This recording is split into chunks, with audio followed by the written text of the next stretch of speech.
আল্লাহ পাক কোরআনে এই জন্য বলেছেন, আলা ইন্না আউলিয়া আল্লাহ লা খাউফুন আলাইহিম ওয়া লা হুম ইয়াহজানুন। Behold the friendship of Allah, there is no fear nor shall they grieve.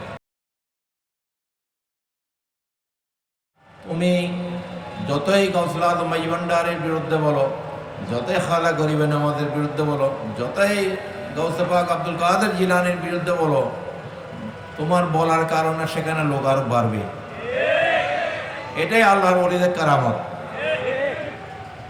এটা আল্লাহর ওলিদের কারামত। আল্লাহ পাক কোরআনে এই জন্য বলেছেন, আলা ইন্না আউলিয়া আল্লাহ লা খাউফুন আলাইহিম ওয়া লা হুম ইয়াহজানুন। Behold the friendship of Allah, there is no fear nor shall they grieve. সাবধান। আল্লাহ পাক কি বলেছে? আলা।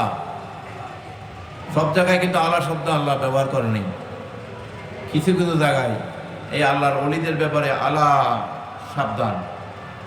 আল্লাহ সাবধান বললে এটা কি সাধারণ?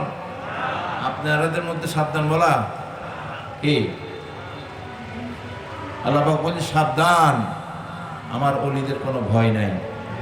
তারা এই সমস্ত ভয়ভীতি নিয়ে পেরেশানি বোধ করবে না, পেরেশানি হবে না।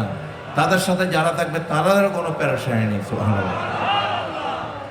সুতরাং আমাদের মধ্যে ইত্তেফাক দরকার। কি দরকার? ইত্তেফাক। আমাদের মধ্যে ঐক্য, ভ্রাতৃত্ব, মহব্বত এগুলো বাড়াইতে হবে।